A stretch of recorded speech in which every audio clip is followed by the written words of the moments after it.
chapter 27.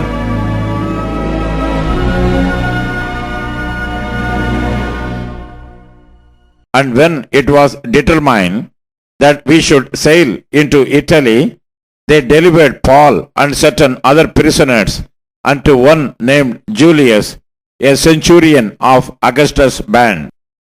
And entering into a ship of Adramyttium, we launched, meaning to sail by the coast of Asia.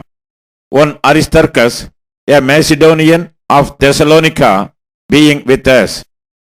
And the next day we touched at Sidon, and Julius courteously entreated Paul, and gave him liberty to go into his friends to refresh himself.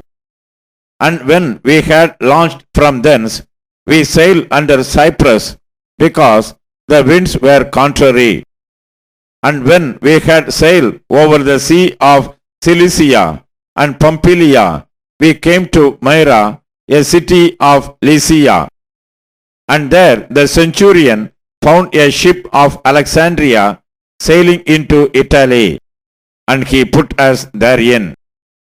And when we had sailed slowly many days, and scarce were come over against Cnidus, the wind not suffering us, we sailed under Crete over against Salmone, and hardly passing it, came unto a place which is called the Fair Havens, nigh whereunto was the city of Lasea.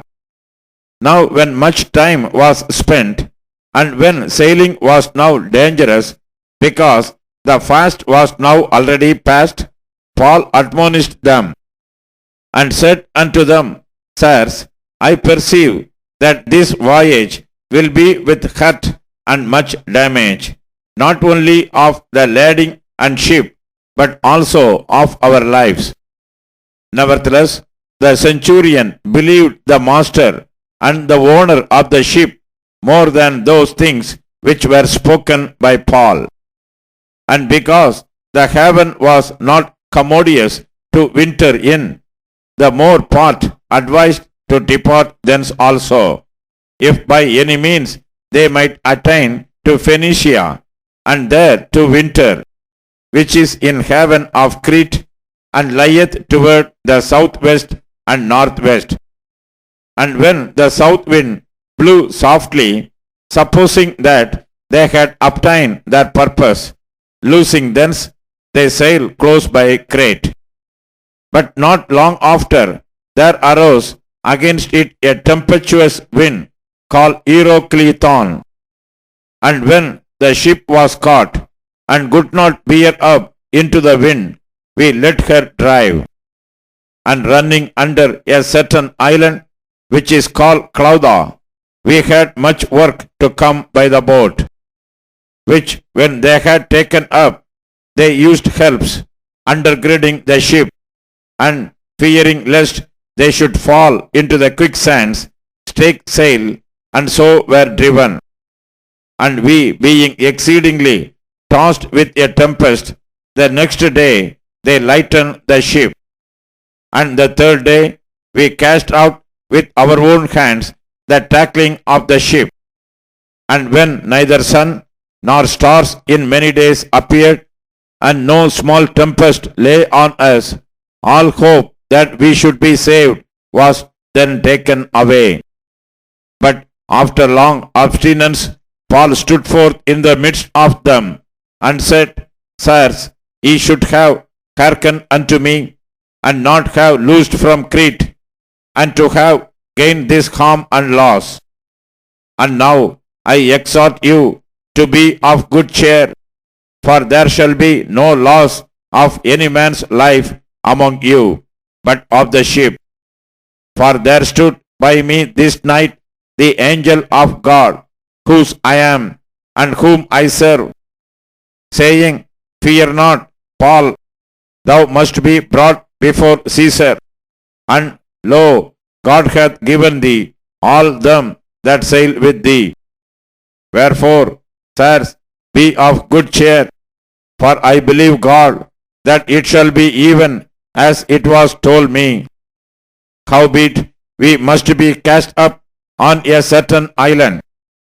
But when the 14th night was come, as we were driven up and down in Adria about midnight, the shipmen deemed that they drew near to some country, and sounded and found it 20 fathoms.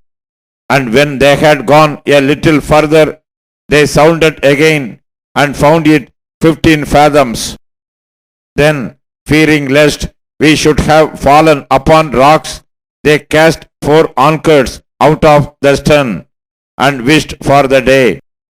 And as the shipmen were about to flee out of the ship, when they had let down the boat into the sea, under the color, as though they would have cast anchors out of the foreship, Paul said to the centurion and to the soldiers, except these abide in the ship, ye cannot be saved.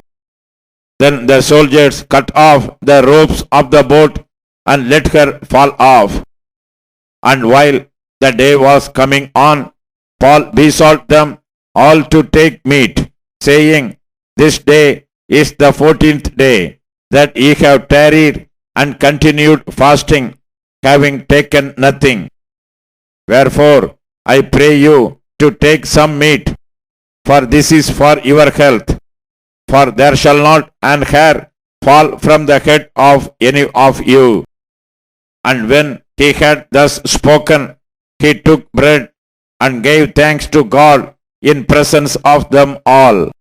And when he had broken it, he began to eat. Then were they all of good cheer, and they also took some meat. And we were in all in the ship 260 souls. And when they had eaten enough, they lightened the ship and cast out the wheat into the sea. And when it was day, they know not the land, but they discovered a certain creek with a shore, into the which they were minded, if it were possible, to thrust in the ship. And when they had taken up the anchors, they committed themselves unto the sea, and loosed the rudder bands, and hoisted up the mainsail to the wind, and made toward shore. And falling into the place where 2 seas met, they ran in the ship aground, and the forepart stuck fast, and remained unmovable, but the hinder part was broken with the violence of the waves. And the soldiers' counsel was to kill the prisoners, lest any of them should swim out and escape. But the centurion, willing to save Paul, kept them from their purpose, and commanded that they which could swim should cast themselves first into the sea and get to land, and the rest, some on boards and some on broken pieces of the ship. And so it came to pass that they escaped all safe to land.